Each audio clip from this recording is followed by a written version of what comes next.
What up, dreamer? Welcome to Bedside Peace. In today's episode, we're gonna talk about identity crisis. This is the sixth episode. This would probably be a somewhat sensitive topic, especially for me, no? But yeah, we grow through uncomfortable conversations. So we have to do what we have to do as human beings. So yeah, identity crisis. What does identity crisis means? So according to Google, sponsoran na ako ng Google, no? But yeah, identity crisis is a period of uncertainty and confusion in which a person's sense of identity becomes insecure, typically due to a change in their expected aims or role in society, especially in the environment where they are in. So, my goal for this episode is to talk about two perspectives, two cultures, and two cities. So I was born and raised in Macau, Macau, China. Macau, born and raised. You know what I'm saying? I'm from the 853. Yeah, I'm from the 853, the MO moon in Chinese, or also known as Asia's Las Vegas. Yung mga hotel na ganun ganun. People go there to gamble. Yeah, that part of town where I was born and raised in. But yeah, that's where I'm from. Do'n ako nahulog, do'n ako nadapa, do'n ako umiyak, do'n ko nabasag yung ulo ko, do'n ko nabali yung mga paa ko, do'n ako natuto, do'n ako lumaki, 'no? I stayed there for 17 years. Macau is just a small place. So the difference in both countries, Macau, Philippines, it's big. Kasi Macau is probably more of a mix of a Western and Eastern lifestyle since it was occupied or they were influenced. Okay, they were influenced about they were influenced back in the days by the Portuguese. Kaya Macau is Macau today because of the Chinese and Portuguese. Basta yun. I don't want to get canceled, but I don't care. And that, and yeah, don't ban me. That's my home. And difference between here and the Philippines. Actually, it's not quite of a difference. It's more of a similarity. Macau was influenced by the Portuguese. The Philippines was influenced by the Spaniards. Yan. So in contrast, same but different, 'di ba? And to think na here in the Philippines it was conquered by the Spaniards for more oh no, I don't know my history. For more than 500 years, something like that. 500, 5 to 600 years. 500 to 600 years we were conquered by the Spaniards. Hence the name, no? La Islas Filipinas, named after King Philip II of Spain. And uncoincidentally, I'll give you guys an ironic fact. No, the person who discovered, or no, I wouldn't say discovered, but the person who put the Philippines on the map, Ferdinand Magellan, is actually ta-ta-da-dan, Portuguese. There is a search ko ah. Sabihin nyo mali ako eh. Search natin yan. Hindi yung isang Ferdinand ah. Oh, Ferdinand Magellan was a Portuguese explorer, best having best known for having planned and led the 1519 Spanish expedition to the East Indies across the Pacific Ocean. So there's a lot of articles saying that Magellan discovered the Philippines. But at the same time, how did Magellan discover the Philippines when there were people living there already? Conspiracy theory. But yeah, I'd rather say that Ferdinand Magellan put Philippines on the map rather than discovered. Yeah, he discovered it in March 1521. Yes, March 17, 1521. They landed in Homonhon Island. Basta there's if you study in the Philippines, there's a lot of history regarding that. Ganto ganyan. Antonio Pigafetta, yung tagasulat niya, those stuff. Magellan and his crew first came into contact with the inhabitants of the Homonhon Island, which would later become part of the archipelago known as the Philippines. They soon proceeded to Limasawa, where the first Catholic Mass in the Philippines was celebrated. So connecting it to Macau, di ba? Magellan was a Portuguese explorer set out from Spain. Macau was influenced by the Portuguese. You see the resemblance? You know what I'm saying? But yeah, but as we all know, uh, Magellan, you know, yeah, by people call him Lapu Lapu, but his real name is, as far as I know, is Kalipu Lapu. Lapu Lapu is the place. Ayan, as a lot of people know, Lapu Lapu was one of the soldiers who, you know, Magellan. But he's also known as Kalipulaku or Kalipulapu. I know, as far as I know, if I remember. But yeah, he was the datu sa Mactan in Cebu before all of the things happened. But then the Spaniards came and tried to and actually inhabited most of the Philippines except for Baguio. Philippine history tayo ngayon, ah. But yeah, the Spaniards, I'm trying to remember what I've learned. The Spaniards went on to an expedition in the mountains of the Cordilleras because they heard about the Baguio gold. Since Baguio is a mountain range, maraming mountains, and it has a rich source of gold. I don't know if that's true, but back in the days, that's what they believed in. So yeah, the Spaniards, led by Miguel Lopez de Gaspi. Miguel Lopez, search ko. Sorry. Yun, tama ako. Miguel Lopez de Legazpi. He was one of the Spanish conquistador who actually led the Spaniards into the mountains of Baguio. Correct me if I'm wrong. No, I'm trying to remember what I have learned. And then yeah, they tried to pierce or sugod with the people of the mountains, which were the Igorots at that time. But of course, they failed because in terms of tactical abilities and strategies, of course, home court advantage ng mga Igorot back in the days. So, the Spaniards failed. Kaya kung titignan nyo, Baguio isn't that Spanish influence. Pero, when you go around Baguio, since imagine nyo na lang na map to, di ba? Map. Tapos pag ganun sila. These are the Spaniards coming from the lowlands, going up. Since hindi nila makonquer yung Baguio, they went around it. They went around it, ganun. This is the mountains of Baguio. And then they went around it. And then, taran, Ilocos. That's why Ilocos has Calle Crisologo. It's more Spanish influence there rather than here in Baguio. So after the Treaty of Paris, where the Spaniards sold the Philippines to the Americans, Ameri- the Americans were the ones who influenced a lot of properties here dito sa Baguio.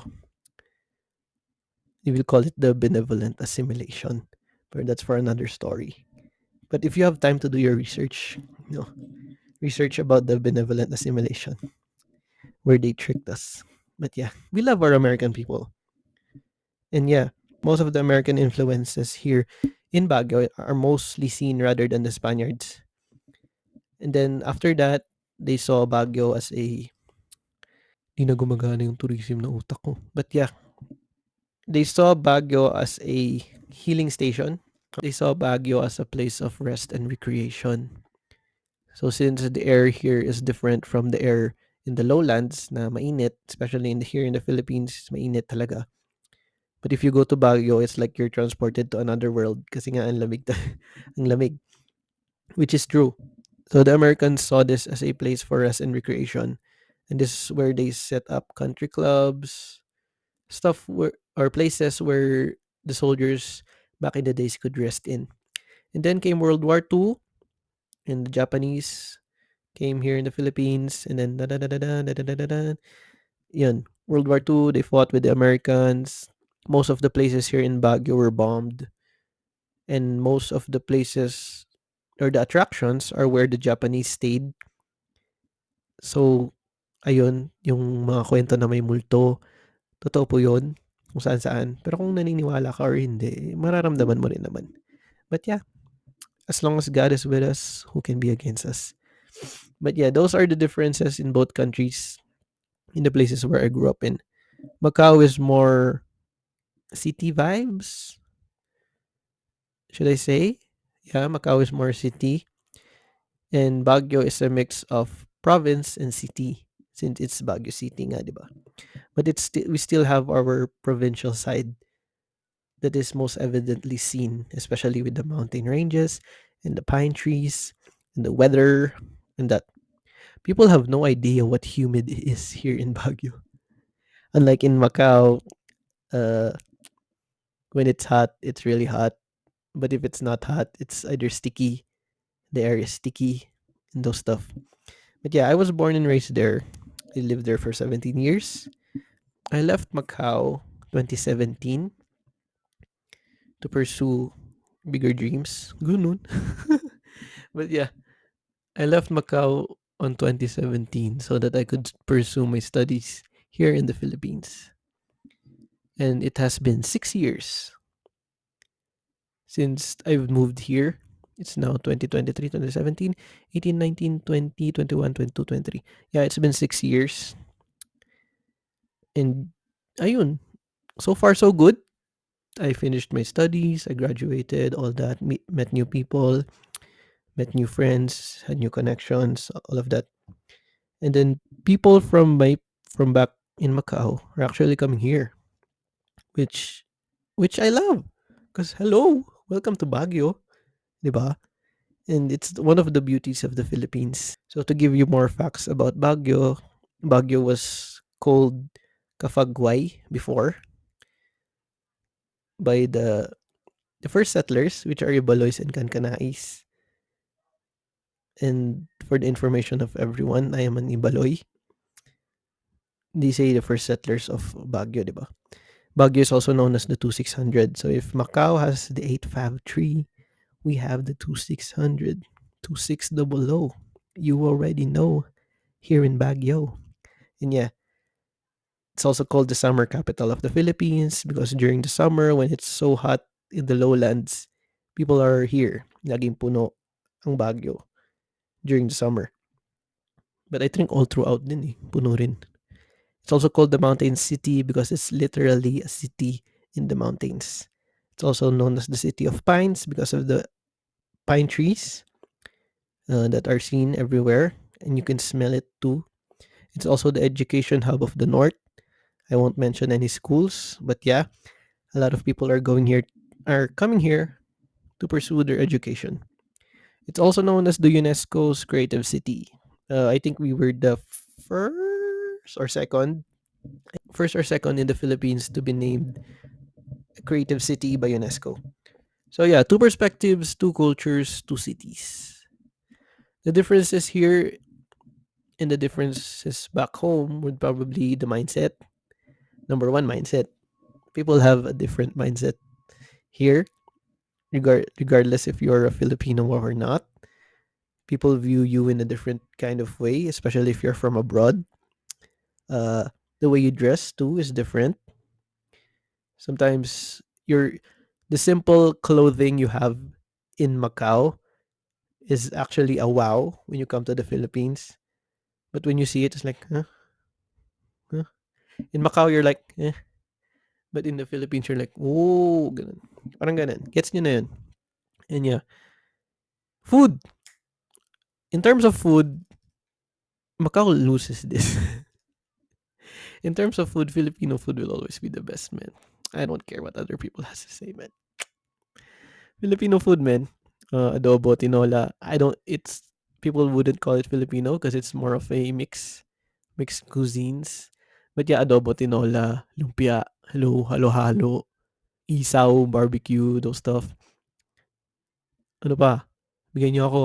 Kare-kare, palabok, spaghetti with a hotdog, Jollibee. No one beats Jollibee here, man. Mang inasal, those stuff. Panalo, panalo. Ano? Sisig, man. Hello? Sisig, dinakdakan. Ano pa? Bigyan niyo ako. Bulalo, mami, lomi. Man, panalo Pilipinas. Kahit ano mangyari. In terms of our food is really good, man. Lalo na yung ano, yung mga native cuisines, traditional cooking, bibingka sa December, yung malapit na magpasko. Bigyan na ng bibingka yan. 'Di ba? So yeah, in terms of food, panalo Pilipinas, I'd say. In terms of infrastructure, panalo Macau, I think. I know we have a lot here. I mean, we try to keep up in the Philippines, but sometimes we just can't. But we're trying, 'di ba? That's the reason why panalo Macau in terms of infrastructure. In terms of culture, syempre diverse. Every culture is diverse. Every tradition is diverse. In terms of cultures in Macau, it's more of a Chinese culture, Chinese and Portuguese culture. Here in the Philippines, Filipino na ngayong culture, pero depende pa yon on what type of Filipino are you, or what type of Filipino group do you belong to. And in that part of being a Filipino, there are a lot of different traditions that vary from each other. Yun. Kaya yung mga gongs, tinikling, yung mga sayaw-sayaw na traditional, the clothing, it's all different. Especially here sa Baguio, daming kulay. It's colorful like that, you know. That's the reason why creative city, kasi nga madaming kulay. But yeah, for me, being here was kind of tough at first because I didn't know how people would react when they saw me, when they expect, what do they expect from me, what can I do for them, what can they do for me, those kinds of stuff. But at the same time, I think we managed well. You know, it's a struggle, but at the same time, we've managed to push through. I mean, I finished my studies and all that. I tried to establish connections here. I built the business here. We were able to build the business. We were able to build the brand, form new connections with other people and those stuff. And so far so good. I'm not fluent in Ilocano. I know a little bit of Ilocano. My native language, yeah, Tagalog. Tagalog English mostly. In terms of language, there's always a language barrier, especially with the old people kasi they really speak yung malalim na salita. And I just can't. I can't. But yeah, it's a different it's a different vibe here in Baguio. Well, in Macau, when you grow up in Macau kasi sanay ka na sa lahat eh. You know how to move, ang yun, ganun, ganun. You know how to move and all. The last time I was in Macau was 2019. 19, 20, 21, 22, 23. It's been 4 years since I've been in my hometown. So that took a toll on me, especially nung pandemic, the 2020, when we weren't able to fly there and all that. Because it was really hard for me. Siyempre, you grew up there eh. Iyak-iyak ako noon. Hindi ako makaka-uwi. Mga ganun. But yeah, I've moved past it na. I don't know when I will be seeing my hometown. But one way or another, I know I'll be back. So yeah, I kind of think that God's purpose and redirection for bringing me here was to create, or was to discover more of myself, but at the same time realize his goodness and his strength in terms of molding you as a person. So me moving here was kind of like God's purpose and redirection. Before, when I first started my journey here, I used to think that God threw me here. No, parang tinapon niyo lang ba ako dito, Lord, para ganito? Kasi mahirap ang transportation, yung mga gano'n.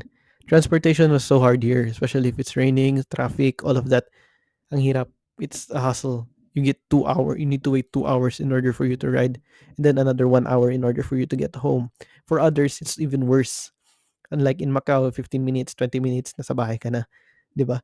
Here in the Philippines, it's really hard. Kaya at some points, I'm like looking at people, I'm like, no one deserves this, man. No one really deserves this. Tapos yun, lagi, medyo pag stress ka na sa work, stress ka na sa school, you're hungry and everything. Tapos you have to wait in line sa pila. Kaya yun. But the thing about the Philippines is, naho-hone yung street knowledge ng mga bata, ng mga tao. People know how to move quickly and, what do you call this? Wisely. People know how to move wisely. And yeah, I used to think that God threw me here, but at the same time, when you trust in God's purpose and redirection, you can never go wrong. But at the same time, for Macau, can you imagine being a tourist in a place where you were born and raised in? Siyempre noon, iyak-iyak ako noon. Kasi, like, man, this is a place where I grew up in. And then, mawawala lang ng ganun. But yeah, I'd like to see this as a minor setback for a major comeback. So we're trying to bring the brand back home. And then, for those listening to this podcast who are in Macau, shout out to all of you. Thank you for supporting your boy. And yeah, now we here. Now we here. Now here we are. Now here we are trying to pick up the pieces, trying to plan a lot of things, and hopefully I'll be back. And if God makes a way for me to connect Baguio and Macau, or to be a plug between Baguio and Macau, then so be it. And yeah, at first identity crisis, mawawala ka talaga sa sarili. Because you don't know where you belong, you don't know what you're supposed to do. But all you have to really do is trust in God and the path that He has for you. Sundan mo lang. And no matter what happens, as long as you have Him and you know that He's with you every step of the way, you can never go wrong. Because back then, it was hard for me to adjust to everything. Back then, I would really, really, really, really, really, really cry a lot. But at the same time, we overgrown our problems. We grow through it. Go through, grow through what you go through. Yeah, parang ganun. So, but still, I'm still who I am. No, I'd like to call myself a Macau-born Filipino kid from the mountains of Baguio, from the mountains of Baguio and Asia's Las Vegas. But yeah, if it's a responsibility to put two cultures together, then why not, diba? So yeah, I'll see you guys on the next one. This has been Bedside Peace. Yeah.